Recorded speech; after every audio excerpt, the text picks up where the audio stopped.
Co sol apenas agromando, a costa galega recibe a suave aperta do mar. Unha imaxe que nos atrapa, nos transporta con cada movimento. Galicia é terra de mitos, de lendas e historias fantásticas. A súa terra, a súa xente e o seu mar son igual de máxicos. Dende o século XVII, chegaron as historias de mariñeiros que relataban que contemplaran mares de cores, mareas vermellas, augas luminosas ou en chamas. Sempre se pensou que eran delirios ou alucinacións debido a moitas horas de navegación. Pero a comezos de 1900, o científico Sobrino Buigas documentaba a purga do mar, o que coñecemos como marea vermella. Mais quizáis a primeira descripción dunha marea vermella estea na Biblia, en Éxodo 7:20. E toda a auga que estaba no Nilo converteuse en sangue. A marea vermella é un fenómeno natural causado por un bloom ou sobrecrecemento de algas microscópicas ou fitoplancton, organismos microscópicos dun tamaño de entre 2 e 200 micróns que son transportados pola auga en que viven. O fitoplancto vive nas augas costeiras de Galicia e constitúe a base principal de alimento para os moluscos filtradores como o mexillón, a ameixa, a navalla, a vieira, de aí a súa importancia. O entrar a primavera e o marchar o verán, baixo certas condicións como temperatura da auga, vento do norte, salinidade, luminosidade e disponibilidade de nutrientes, estas microalgas proliferan de forma explosiva e dan lugar a manchas visibles. O termo marea vermella refírese a un fenómeno de coloración da auga de mar visible a simple vista. En realidade, isto non é de todo correcto. As mareas vermellas non son fenómenos asociados ás mareas nin teñen por que ser de cor vermella. A coloración débese aos pigmentos presentes nos organismos microscópicos. Estes pigmentos captan a luz solar para realizar a fotosíntese e proporcionan unha coloración que varía desde o vermello, alaranxado, verde ou marrón. Una marea roja es una proliferación de algas microscópicas en el mar. Como las algas tienen pigmentos para absorber la luz y realizar la fotosíntesis, esos pigmentos colorean el agua de mar. Al crecer millones de células por litro, alteran el color del agua y vemos el color de las células. Simplemente eso. Si son células rojas, veremos una marea roja, como son en Galicia, ¿no? Las típicas de Mesodinium, que ves una mancha como de aspecto sanguinolento. Luego, otras típicas en Galicia son las manchas anaranjadas, que parecen como aceitosas, y las producen algas que tienen ese color anaranjado, son dinoflagelados, pero no son tóxicos. También podemos ver colores marrones o colores verdosos, y dependiendo de que sean algas tóxicas o no, esa coloración podremos decir que puede producir toxicidad o ser simplemente un crecimiento de microalgas en el mar. Las toxinas en Galicia, las más importantes, son las toxinas diarreicas. Las producen dinoflagelados y son las más habituales y las más preocupantes porque producen cierres en la explotación del marisco desde la primavera hasta el otoño y en algunas zonas casi de forma continua. Luego tenemos toxinas de tipo amnésico que las producen diatomeas, en concreto solo es un género y en Galicia se ha identificado solo una especie. Y luego tendríamos toxinas de tipo paralizante, menos habituales, que en el año 76, cuando todavía no había controles de toxinas en Galicia, hubo una proliferación por parte de un dinoflagelado que se llama Gynodinium catenatum, que había intoxicado mejillones que se exportaron de Galicia a diferentes partes de España y otros países europeos. Y en ese caso sí hubo intoxicaciones y fue el responsable de que se pusiera en marcha el sistema de análisis de toxinas para el control, ¿no? El seguimiento de las condiciones oceanográficas y de fitoplancton tóxico en Galicia.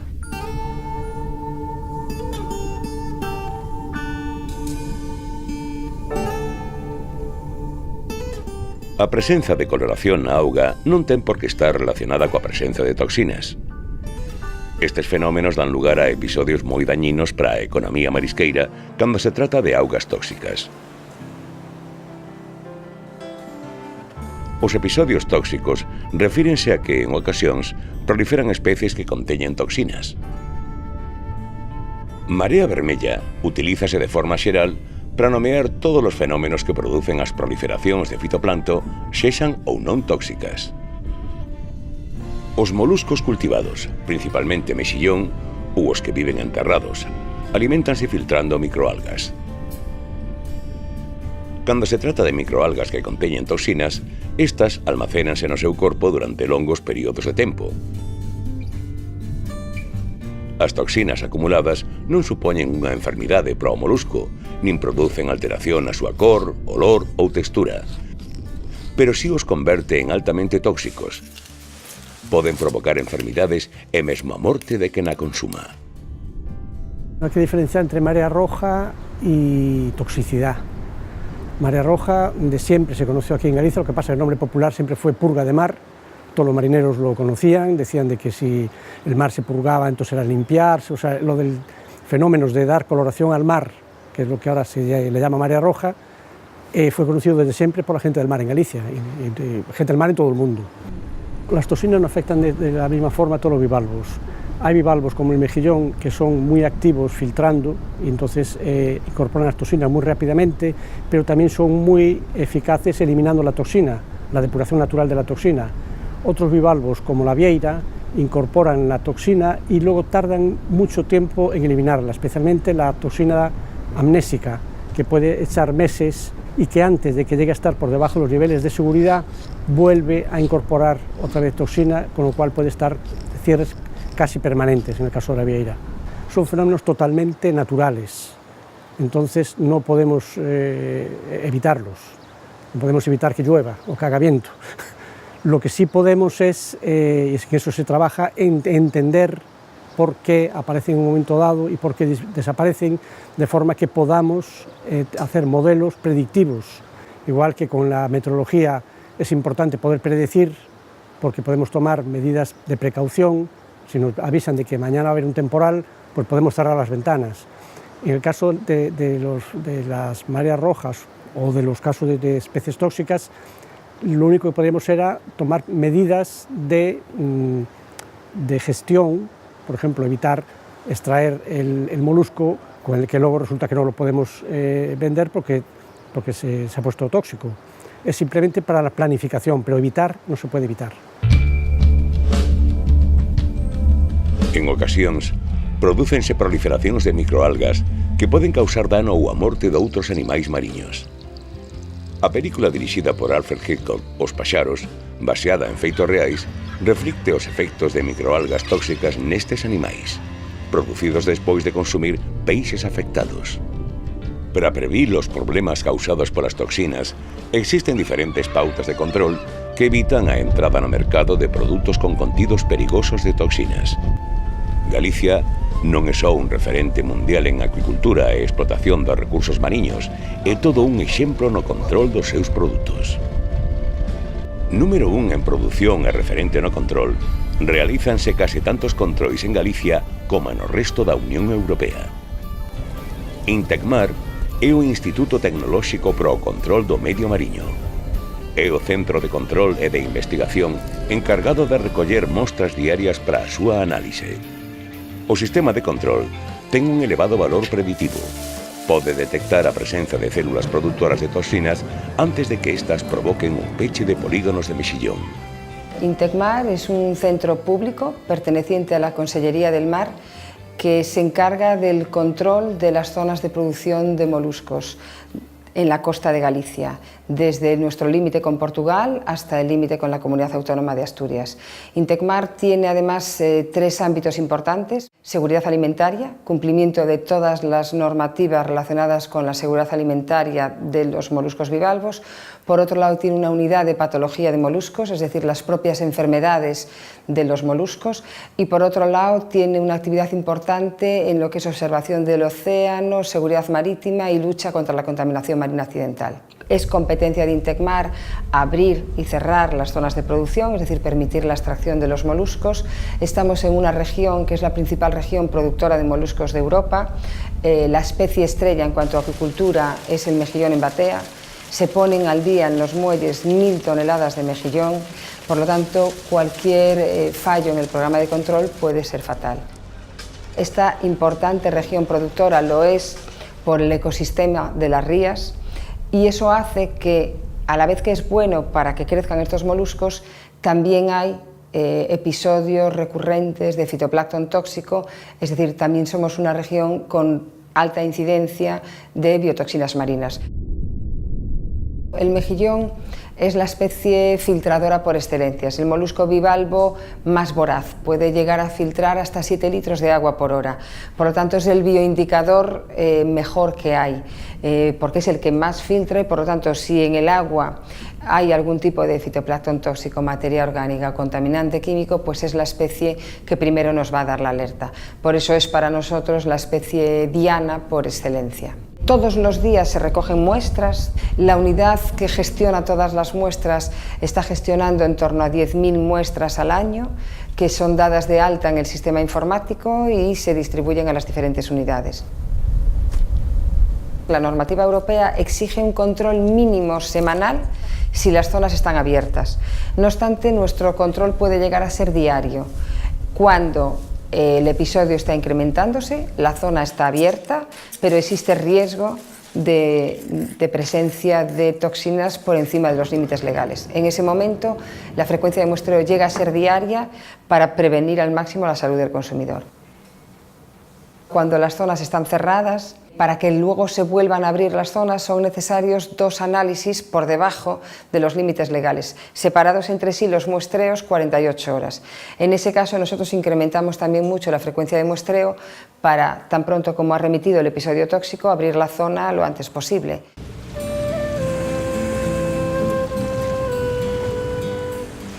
Os polígonos de bateas están tan perfectamente delimitados ao longo da costa que permite o peche de zonas afectadas, mentres o resto pode continuar a actividade tranquilamente. É un sistema tan seguro que en episodios de fortes mareas vermellas permite a presenza de molusco galego no mercado. Puede ocurrir que mientras que unos polígonos estén cerrados, otros están abiertos y son capaces de seguir abasteciendo al mercado.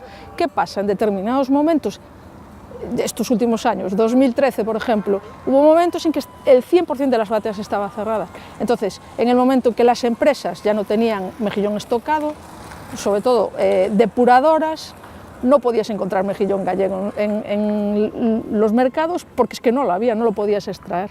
Entonces, son momentos puntuales, pero que pueden tener un efecto muy importante sobre el sector porque puede ser aprovechado por otros moluscos de otros orígenes para conseguir esos mercados.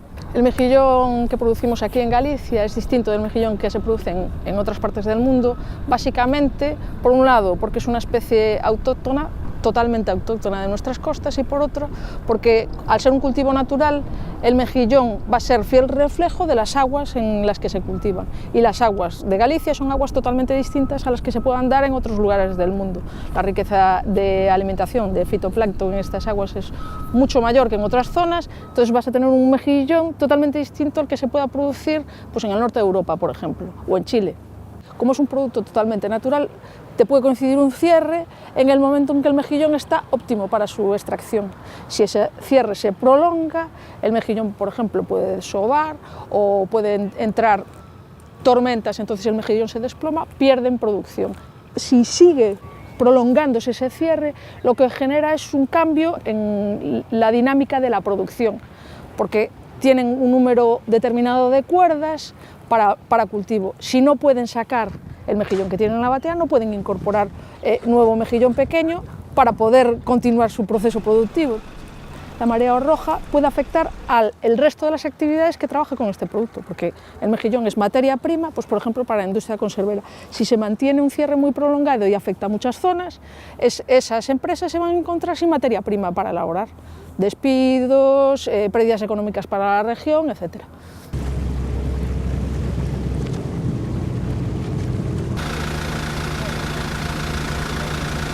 O mexillón chega un momento no que se desprende e vai ao fondo. Entonces, bueno, son momentos moi duros. Hai que recoñecer tamén que hai zonas onde están pouco afectadas, pero hai zonas moi castigadas. Tiñamos que mellorar maneiras de intentar facilitar que a xente deses polígonos moi afectados por toxina puderan vender, sobre todo cando está aberto.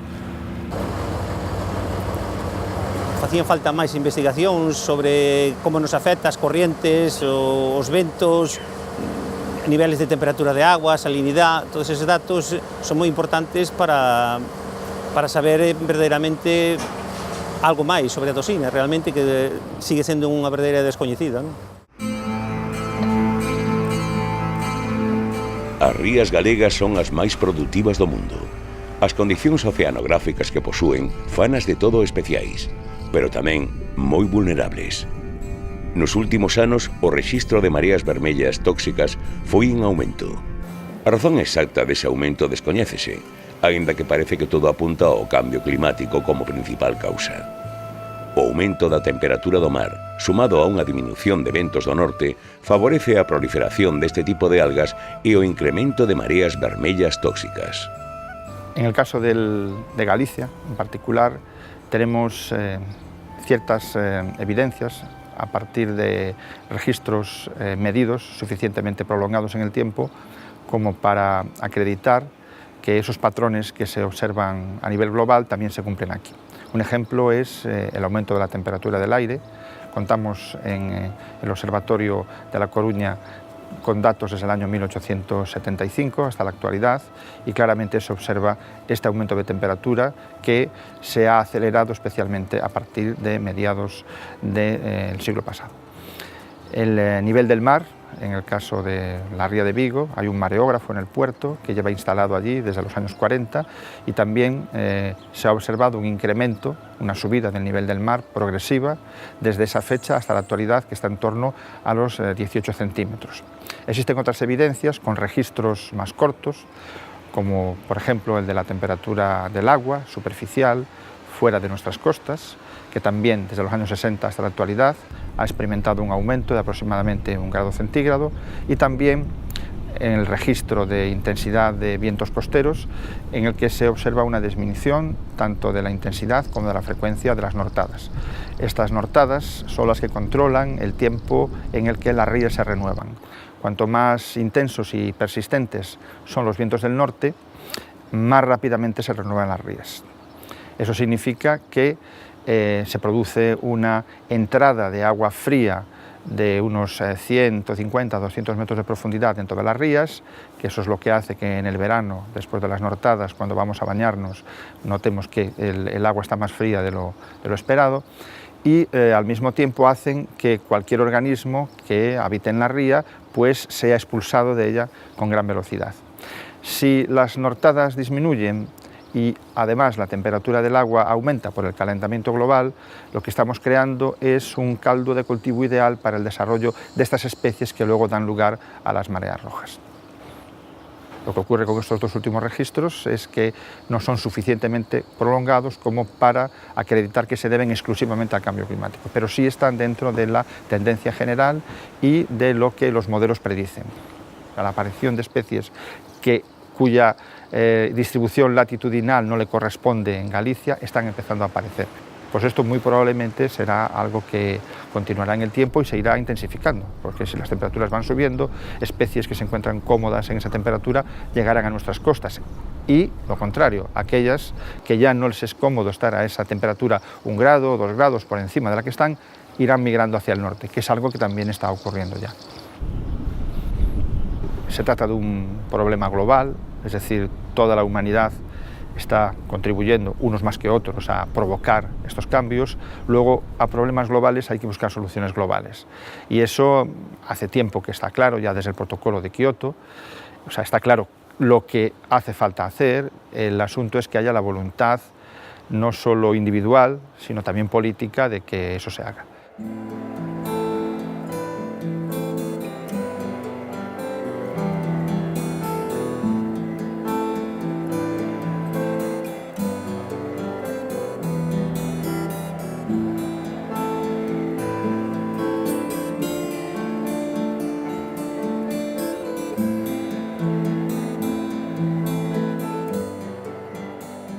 Ao caer a noite, parece que as estrelas bailan sobre a pele escura do mar con cada rompente.